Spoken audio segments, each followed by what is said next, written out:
All right, good to have you with us here on the South African Morning. Let's continue to talk about what many environmentalists are calling a celebration as the court grants an interdict against this continued exploration, the seismic exploration off the Eastern Cape Coast. It's a big story, that court case we've been following closely, and that decision coming out yesterday. Let's get some reaction now from Desmond D'Sa, coordinator and environmental activist at the South Durban Community Environmental Alliance. Desmond, morning to you. Always good to have you on eNCA. So the battle is won, but the war far from over.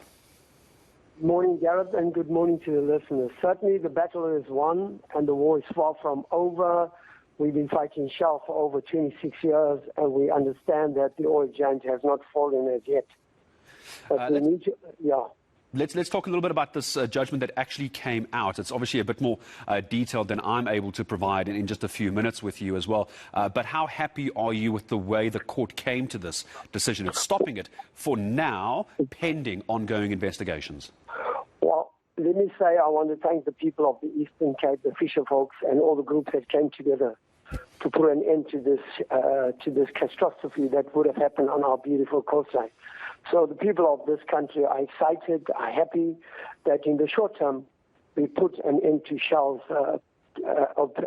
atrocity that would have destroyed many of the marine life, but also our traditional healers that use the ocean, as well as the tourism industry that provides millions of jobs on our coastline. And I've walked the ocean for the last 7 years from north to south, and I've seen the extensive amount of people employed in that industry, as well as the small businesses and people that just live off the ocean. So I think those people are excited, and we want to say congratulations to the groups, the Madiba Crisis Committee, the lawyers, the Legal Resource Center, and all the groups that came together. But as you said, Gareth, this is going to be a fight that Shell will regret.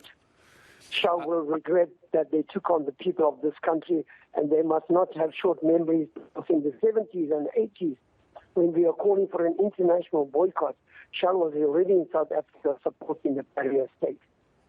So Shell coming out yesterday and saying that they are confirming that they are suspending the survey while they're reviewing the judgment as well. It seems that the judge in this particular case was handing down this judgment saying that it was, I want to use as a real threat, that marine life would be irreplaceably harmed by the survey. And I suppose, Desmond, this is always going to be the argument.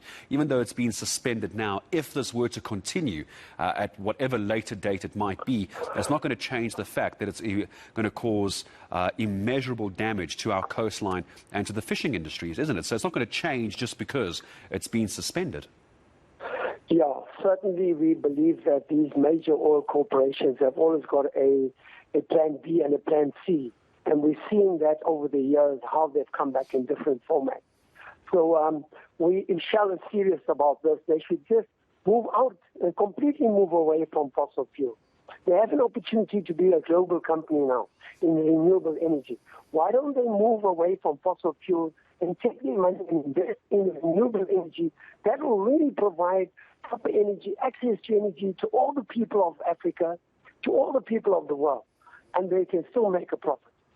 Why don't they do it? Now's the chance for a global company like Shell to lead the way in saying that we're not going to do what we've done before, to explore the land, to exploit the land, to explore for the oil and gas in the ocean. We're now moving away from that, and we think we will lead the world in changing, in becoming another energy source that will help those people.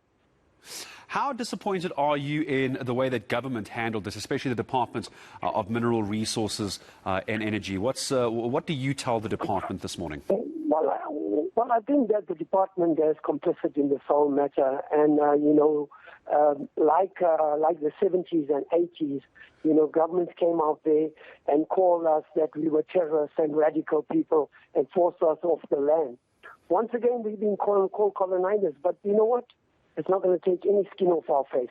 We are the people that have over the years, since the 60s and 70s, suffered at the hands of the oppressor. And as Desmond Tutu rightfully said, the oppressor becomes the oppressor.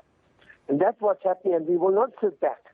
no matter who it is, no matter who in government comes out and calls us whatever names, we will not stop in stopping Shell in exploring and digging in our ocean and destroying our common. Do we have any idea yet, Desmond, just up to the amount of seismic activity that's been taking place up until this judgment yesterday, this suspension of the surveying? Up to now, how much damage has been caused and how much wildlife has been affected? Do we have any kind of stats to speak to? Well, Gareth, I want to say I've witnessed dolphins, I've witnessed whales. Previously, when ExxonMobil was exploring for gas, for doing the seismic checking, we put up a massive, the same trick that Shell is doing now. Same thing happened with ExxonMobil. And when these wells were washing up, we took all the information, developed all the photos, got the government involved, and then exposed it to the rest of the world and to South Africans. This is what's happening with seismic testing, the risk and the danger of seismic testing. And already there are signs we are seeing on the East Coast already of dolphins washing up dead and people, fish washing up dead. So it's not something that is not out there in the public domain. People are seeing it, witnessing. You must remember this, the beach, the ocean, the Indian Ocean, the Pacific Ocean, the Atlantic Ocean, these oceans are frequented with people every day. Whether it's fishermen, whether it's traditional healers, whether it's people that just love the surf, love surfing, love swimming. The ocean is speaking to people and they see all this. And when people see all this, they come together. And as we've witnessed now with the Shell case, thousands of people have come together and said, no, not in our ocean, not in our name. We don't agree with it. And Desmond Tutu was a beacon of an icon for us when he said, not in my name, I don't accept it. And we are the same. We've learned from the elders like Desmond Tutu, like Mandela. And I met him in 95 when he said to me, Timothy said something when it's stand up and be united against it. And that's what we're doing. We have seen the devastation. I've been to Nigeria 3 times in the Niger Delta. Yeah. And I've seen the devastation of the dead fish in the rivers, the oil full of water in the rivers. That people have to walk over 10 kilometers to get drinking water.